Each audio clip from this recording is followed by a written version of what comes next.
Not surprised.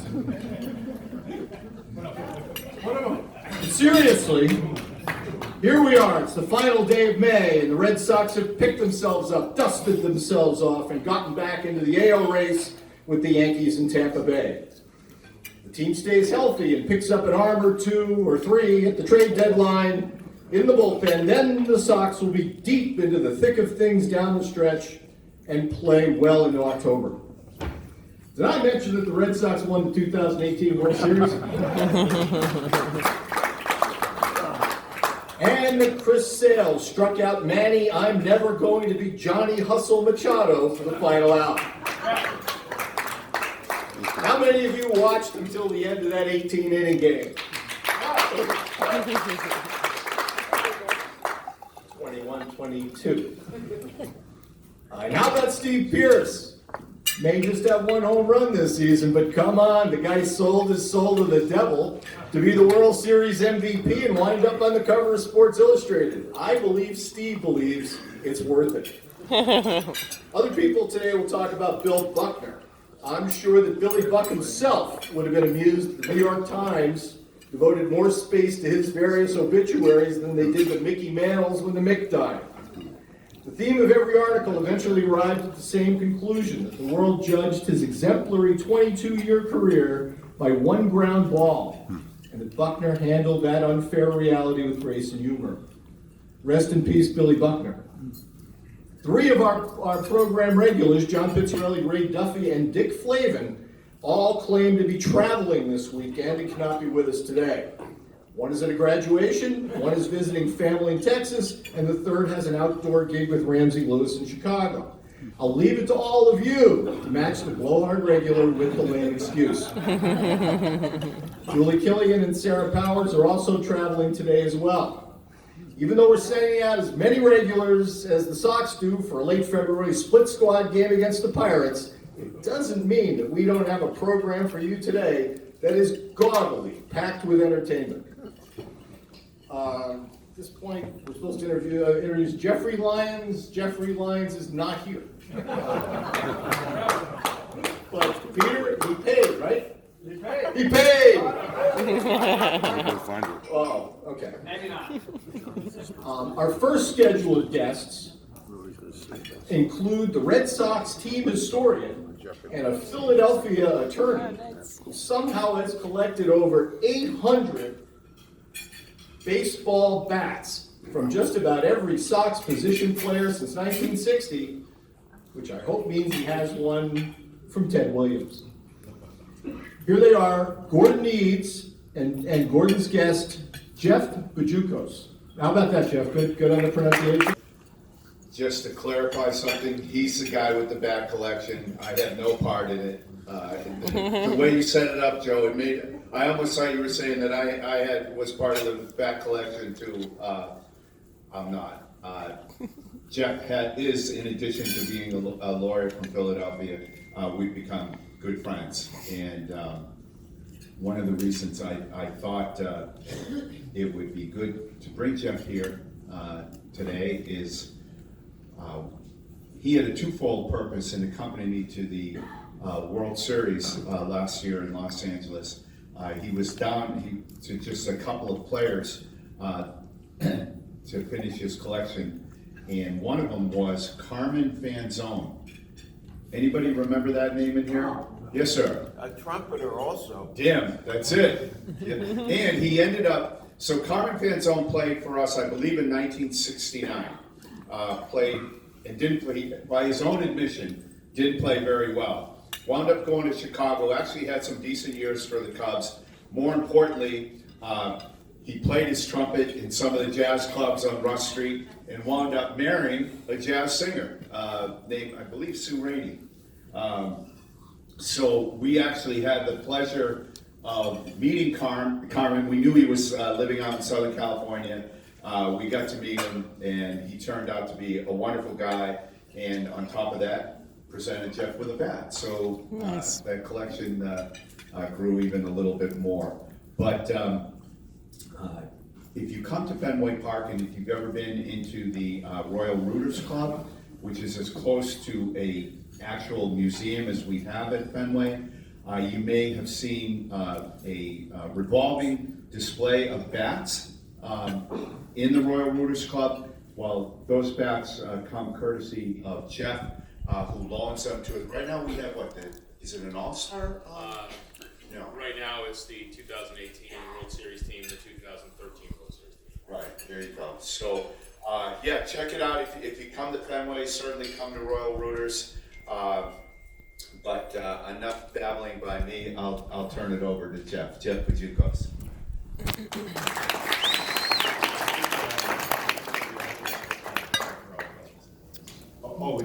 I know that's dangerous. Okay, so, all right. I may have shut it off. Thank you so much, Joe, for inviting me, and just going to talk a little bit about my baseball bat collection, how I got started. It's wholly a Red Sox baseball bat collection. So this picture was taken by Stan Grossfeld of the Boston Globe. You may know him, two-time Pulitzer Prize-winning photographer, from a lift in my driveway last year. And, Nice. he said, "I really think I want to take a picture of your entire collection." And I said, "You're insane." He said he would help me set it up, and then he didn't. And I did it myself with my son and my wife. He gave me directions, but so that's kind of the start. What I'm trying to do is collect a bat from each Red Sox player, position player, who played for the team and had an at-bat, even one at-bat, from 1960 to the present.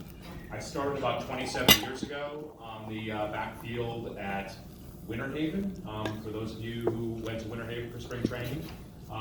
And it's taken me on a pretty incredible journey from a bat, which I'll talk about, that I was given by Mike Brumley, now to a situation where Account Board Needs is one of my good friends. Sarah Coffin, the curator of the Red Sox, is another.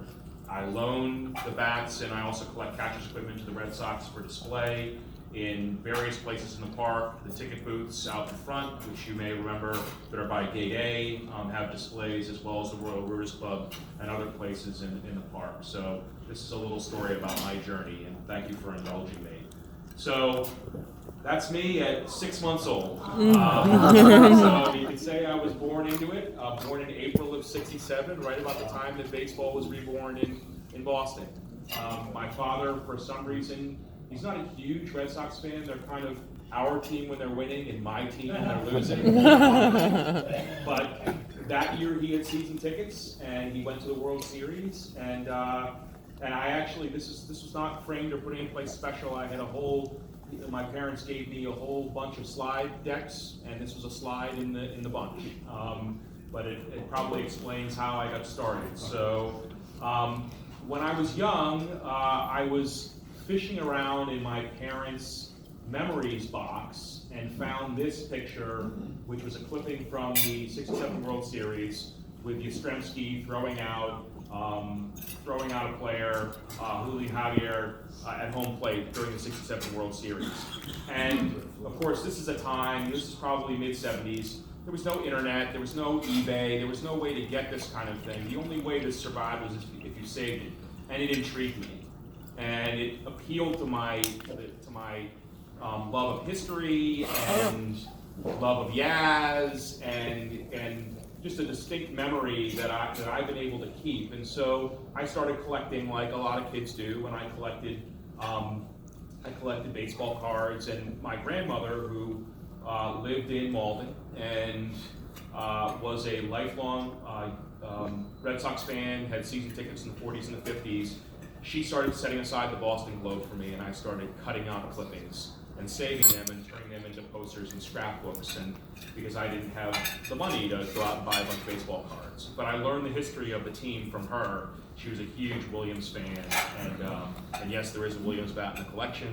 And so went off to high school, college, stopped collecting, and went down to Winter Haven for spring training. And those of you who went to Winter Haven will know that the gates were always open. You could walk in and watch the warm-ups in the morning, and I would go and watch the warm-ups and read the Boston Globe. And the back fields, the AAA fields and the other minor league fields, were literally high school fields. The fences were about this high, and so I found myself on the AAA field watching Mike Brumley get batting instruction from Yastrzemski and Rice, and Brumley cracked his bat, and it looked like this. So he had wrapped it. Brumley, for those of you who don't know him, was a journeyman third baseman for the Red Sox. What I know now is that non-star players don't get a lot of baseball bats. Baseball bats come in all shapes and sizes, and they can be ordered specifically by players to certain specifications. But the guys who aren't the stars don't get many of them. So Brumley had wrapped this to stop it from chipping and cracking, so that he would be able to keep his order of bats. So he tossed it on the ground, and I asked him, "Can I have it?" And he said, "Sure, take it. They messed up my name anyways." And I didn't know what that meant. This is the first bat I'd ever seen. So I come back to Philadelphia, I get Sports Illustrated, and I read, "Witnessing the proud gallant efforts of second base hope Mike Brumley, who's issued bats this spring, great Mike Bumley." And I went, "You're kidding me." And sure enough, Mike Bumley. And so, I mean, I'm a collector at heart, and I was thinking about getting back into collecting, and I said, well, wait a second, is this the kind of thing you can collect? And did a little bit of research and found out that indeed, and this is about 1992, yes, you can collect this. And so I started collecting baseball bats of the players that I knew, the Yastrzemski or the Rice or the Lynn, the players of my youth, and I got to about 30 or 40 bats, and I said, well, what am I going to do? Am I just going to, is this it? Am I just going to have this and then move on to something else and as a hobby? And so I decided that I'd make a list. And so, being an attorney, I keep everything, right? So I'm a pack rat. So I made a list of all. This is from '94, but I made a list of all the guys who had an at bat for the Red Sox, non-pitchers because pitchers typically took the bats of other players. So, particularly relief pitchers. So the idea of trying to collect those, I learned pretty early on, they're just not available. Modern day, you can do that because everybody gets bats now, but from the 60s, very difficult. And what I also learned was that there were dealers that dealt in baseball bats. And so I put my name out there and I sent around the list. And of course, what I realized was that, and you can see this is my scratchings as I scratch people off it, what I realized was everybody I sent the list to then raised the price of the bats I was looking for. So I had to stop sending around the list except for the people that I really trusted. And so the collection grew, and it's grown over time. People ask me, where do you display it and how do you display it? So I have a room in my house that I display alphabetical order. The baseball bats in my collection alphabetical because I couldn't figure out which one is which if I didn't have them in order, which seems a little bit OCD, but I'm really not OCD. It's literally I don't want to buy something that I already have. And then I have relationships with Library of Congress, Baseball Hall of Fame, the Red Sox, where I've been able to lend bats or speak about the bat collection over time. So we get to 2012, and it's the 100th anniversary of Fenway Park. And the Red Sox send out an email, and they say, if you have something that you might want displayed at the park, send us a note, and maybe we'll display it. And so I sent a book. This is a book that I put together for insurance purposes, and I sent it off to the Red Sox. And I got a call from a woman by the name of Sarah Coffin. And she said, this is Sarah Coffin from the Red Sox. And I said, yeah, very funny. And she said, no, it really is. And she says, I have your book in front of me. And there was this long pause. And she says, now we've become good friends. She says, I was waiting to see if you were insane or you just were organized. And I was leaning towards insane. And she said, well, we'd like to borrow some of your baseball bats to display at Fenway Park. And I said, sure. And she said, well, what will you loan us? And I said, whatever you want. And she said, really? And then she asked me, well, what if we wanted to display all the baseball bats? And I said, well, that's great, but that's going to be about 85 linear feet if you want to display it. Where are you going to do that, and how are you going to secure them, and have you really thought about that? And they ended up deciding to display 36 bats a year. And so this is, Gordon was mentioning the Royal Rooters Club. This is kind of a specialized, I'm sorry, the picture's not so great. They've built specialized cases, and every year they pick a new group of 36 bats to display, typically on anniversaries, like 5-year anniversary of 2013, plus the World Series team from this year. So if you take the tour of Fenway Park, it ends in front of this, and about 250,000 people a year get to see some of my baseball bat collection, which is a real thrill. And so I just like to go and watch people look at them, because you'll see that they tell a story about baseball. Each bat the player uses, the player orders to his own specifications, modifies to his own specifications, and the best part about it is I don't have to put it in a plastic sleeve. You can actually hold them and swing them. And I've had my son's varsity baseball team did a fundraiser, and people got to come in, and so it's great to share them with people. And I was saying to Gordon the other day, I'm not collecting bats really anymore, now I'm just collecting stories. So you're part of my story now, which thank you very much for that. It's a real thrill. So that's kind of how we got to Gordon and I. And Gordon stole my thunder on the story out in LA. So this is us obscuring the Jackie Robinson sliding statue, wonderful picture, out in LA. So Gordon was kind enough to arrange for me and my father to go to Game 1 of the World Series, which was wonderful. It was, my father flew up from Florida, and then he said, we're sitting in his office, and Gordon says, well, what about going to LA? And I said, well, can you get me a ticket to LA? And he said, if you want to go, I can try. And so I said, if I go, there's 2 guys I need. So my collection last fall was down to Carmen Fanzone and a guy by the name of Ken Polson, who played for 2 weeks for the Red Sox in 1967 when Mike Andrews was called away for National Guard duty. And both of them lived in LA.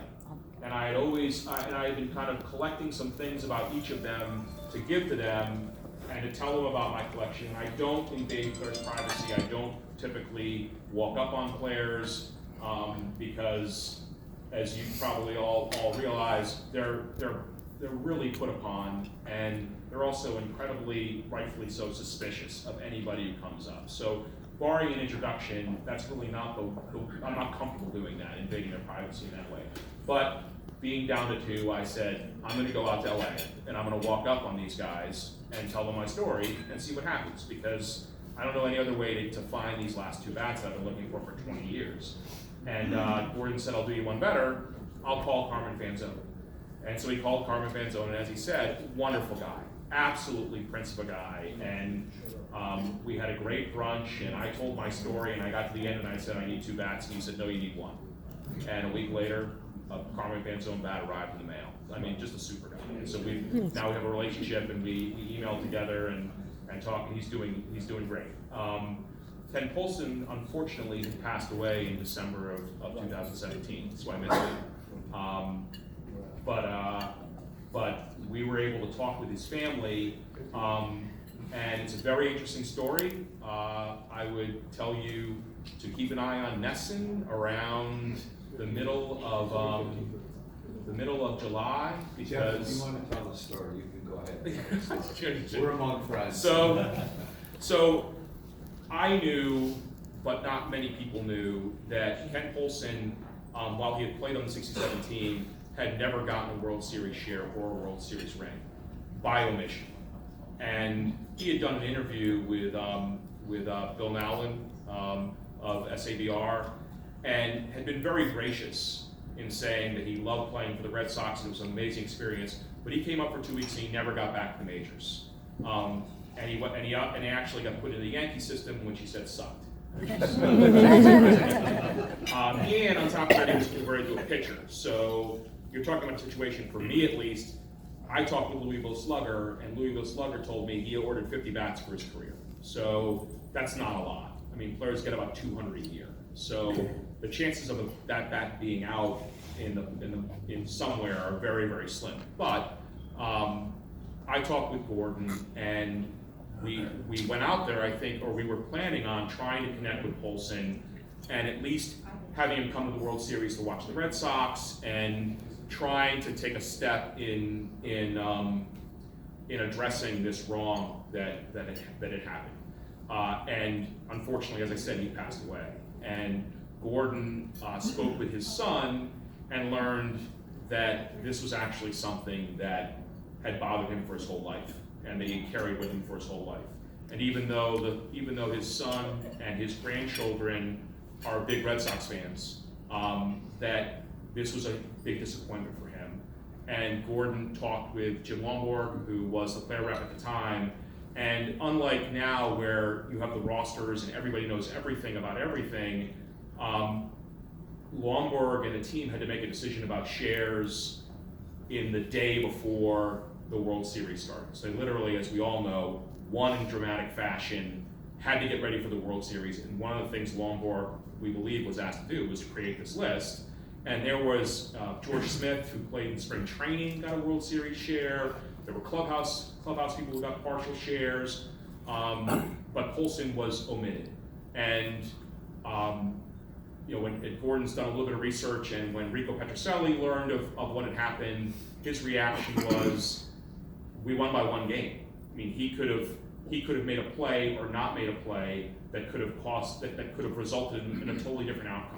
So every single person had a role in that victory, in that pennant. And so the Red Sox, in not surprising fashion, are going to honor Ken Polson's family. And Ken Polson, during the Dodgers series, 2 days before his first and only, the anniversary of his first and only Major League hit. And so they're going to fly the. Part of the story that Jeff is leaving out and he's doing it in deference to me, because the Polson family does not know this yet. But I reached out to Sam Kennedy, our club president, explained the story to him, said, "This is what we're thinking." And Sam signed off on it immediately.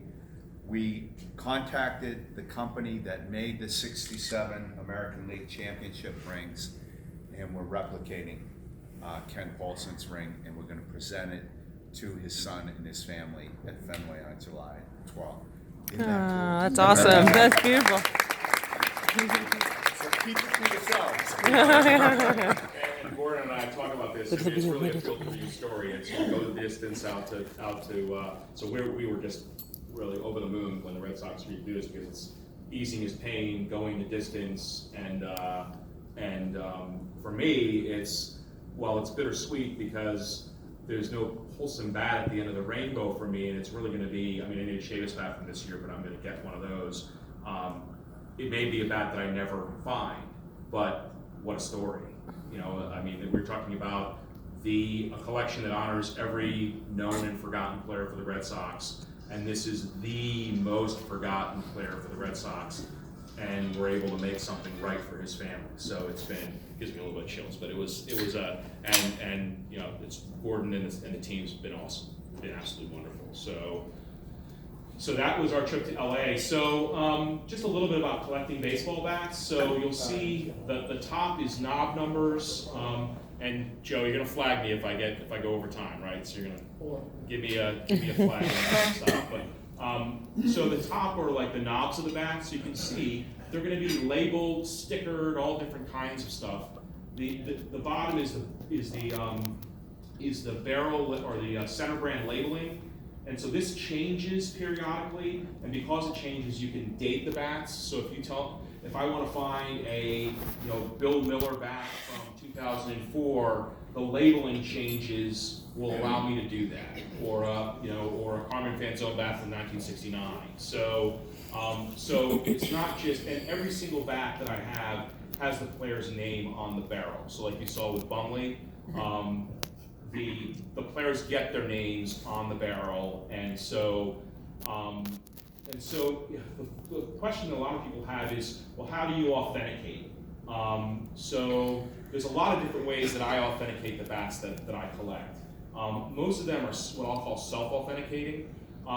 in the last few years, Major League Baseball has started to do an authentication program where they actually sticker with a hologram the bat, and you can look in a database and it'll tell you when the bat was used. So this is a David Ortiz home run bat from the 2013 season. And you can see again, lizard skin wrap, those bright wraps that the players have oftentimes, pine tar, David Ortiz's number on the knob. The concern I always have with modern day bats is the players get so many of them that it might be a bat that was made for the player, but it might have been used by somebody else. And so if it's a David Ortiz bat, there's more of a likelihood that if someone gets that, they're going to call it a David Ortiz bat, even if they got it from Michael Felix. And so I try for the modern day bats to first and foremost look for something that's been Major League authenticated. Then you have bats like this is a Jose Santiago. This is the bat that Jose Santiago used. Did his home run off Bob Gibson in Game 1 of the '67 World Series. It's actually a Don Demeter bat. So again, pitchers don't use their own bats. And Demeter had left the team, so his bats have been left behind and probably just lying around. Santiago signed this, but I don't have any video. I don't have any pictures of it. I can't find pictures of it. So how do you authenticate it? Well, you put it in Jose Santiago's hands. He says, "That's my bag." So that's awesome. That was pretty fun. He was actually happy. He doesn't look very happy there. And then, so then this is a bat in my collection, which is a Johnny Gomez bat that was made right after the Boston Marathon bombings. That has the names of the 4 people who passed away in connection with that was manufactured by a bat company called Victus for Gomes to use, and then auctioned off for charity by the Red Sox Foundation. It's obviously Major League authenticated, but this was a bat that was actually the subject of a tweet by Will Middlebrooks the day that it was going to be used. So again, kind of background history for the bat, even if it wasn't authenticated, it's got a story behind it, and ability to support charity on top of that.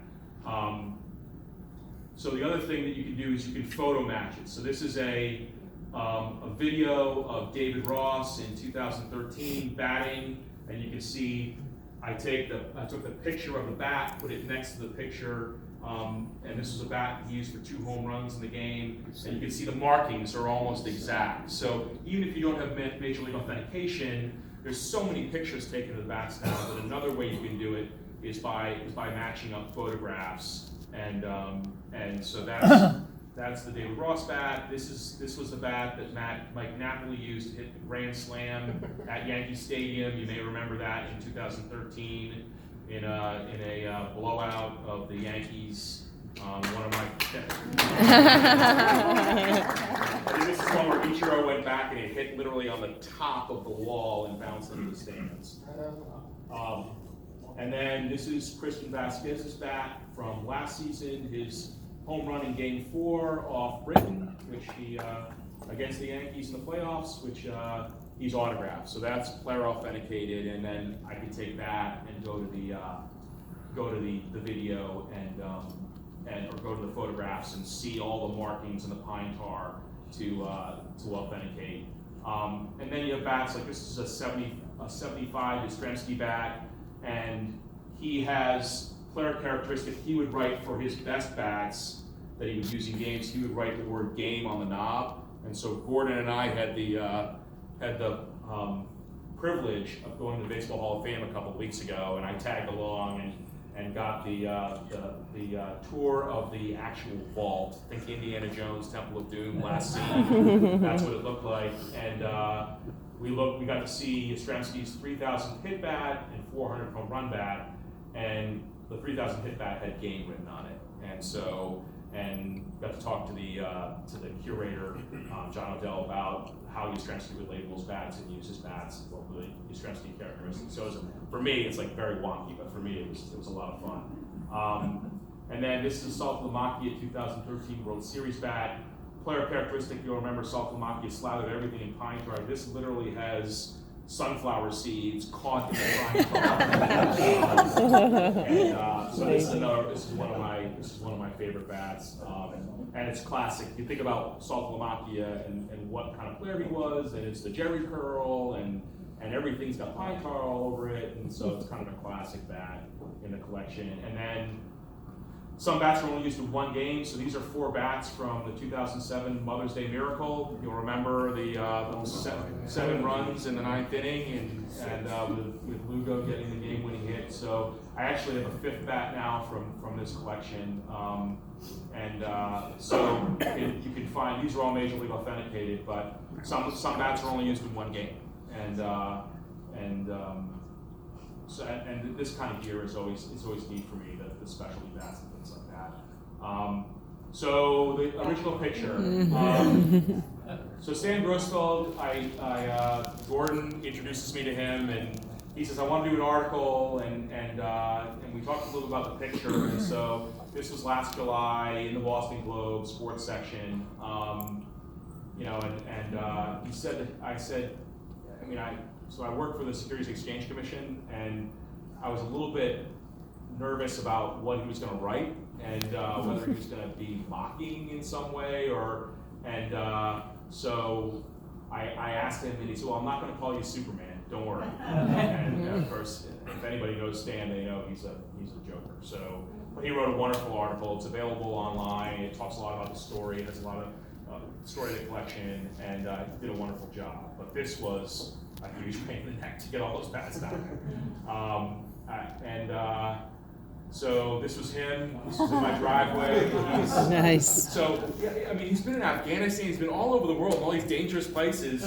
And then I was having trouble getting the lift to work, and I finally get to work. He's like, "Is it safe?" I said, I'm shot at. I mean, what are you talking about? He's like, something about heights. But once he got up, he warmed to the task. So again, a nice, really awesome story about the bat collection, and something that just is wonderful. So that's me and my dad at games. So it's kind of a mimic of the original picture you saw. Me and my dad at Game 1 of the World Series. Red Sox win, of course. And I have a website for those of you who are interested in seeing the entire collection. BostonGameNews.com, and I also have Twitter. So if you want to follow or see, I tweet about things I acquire, and also interesting stuff about Red Sox use of equipment, things like that. And then, let's see, the last is a little video. Do we think? Let's see if we just get it started.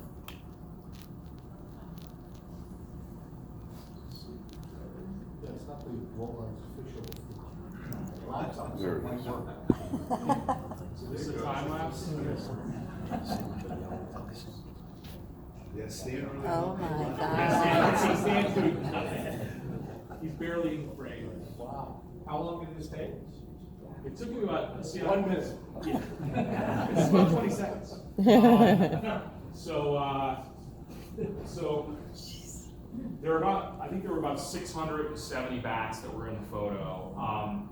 In order to do it, if you rub the blonde bats and the black bats together, they leave marks. So I had to put a sock around each dark bat or bat with an autograph, and then I had to number them, because if I didn't number them, I would never be able to get them back in order. So it took about 3 weeks to get them in boxes. It was my lovely wife in the corner, like, what the hell did we do this for? So it took about 3 weeks to get it ready, and then my younger son is a junior in high school, so I got a bunch of his friends to take them all back upstairs in exchange for pizza. So all told, it took about 2 hours to lay everything out, and then 2 hours to just get back everything inside. And it actually snowed while we were doing it, so it was in April. You know until July. So I don't know if anybody has any questions. I don't know if we have time for any questions, but I'm welcome to take any questions. Why did you pick 1960 for your start? End of Williams, beginning of Yaz. So, and bats from the 50s are really tough to find, because people just didn't keep that kind of stuff at all. The 60s I thought was a little bit easier. I got to a point where I didn't think I would get any further, and then eBay came online in about 07, and all of a sudden, all these bats from the 60s became accessible, and so I was able to snap up, a dozen to 20 bats that I never thought I'd see. Are you willing to loan your bats, not to a Red Sox, if we did something that related to a charity, or loan them to be shown at different groups? Absolutely. I mean, so about a month ago, in March, I went down to the Library of Congress, who had seen the news article, and Gordon and I had done a tour of their Baseball Americana exhibit, which I strongly suggest you go and see. It's amazing. And they asked me to come back and do a presentation. So I brought 20 bats to that, and talked for about an hour about the collection and collecting in general, and then people got to see and hold the bats. So you'll come with the bats? Yeah. Oh, great. I mean, I think that the challenge for me is always putting them on display. Like the Red Sox we have a contract, there's insurance, there's all of that. And so it's much easier for a one-day thing, but I'm open to anything. So feel free to there's contact information on the website, or I can give you my card. Always happy to. What's the most valuable bat that you have, and have any players sort of resisted in any way your attempt to collect his individual bats? So the most valuable, I've probably bought bats that are much more valuable than what I paid for them. So I did David Ortiz 2013 Major League Authenticated World Series bat. That's probably the only one that exists. So that's a valuable bat. I mean, the Santiago bat's a valuable bat. The Gomes bat's a valuable bat. So there's probably several in there that I don't know. I've never gotten them appraised. The Williams bat I have it's a little. I put a picture of that in there. The Williams bat is a team autograph bat from '59. That's valuable, but it was actually the person who got it signed sanded the bat so that it would take the signatures because it was fountain pen. And so for most people that ruins the bat for them. For me, that's just another story in the collection, and so I wouldn't want to put a price on any of those. The Ortiz is probably the most valuable, but I'm not certain. How do you keep track of all those stories for each bat? Good question. Right now it's all in my head, but I've been documenting the stuff that Gordon and I have done and some other stuff so that my kids will have it. And I blog on the website about things that have happened, so that helps me remember. And then I take a lot of photographs, so I can go back and kind of piece things together. But now you're making me worried that I'm going to forget this. All right, thanks so much.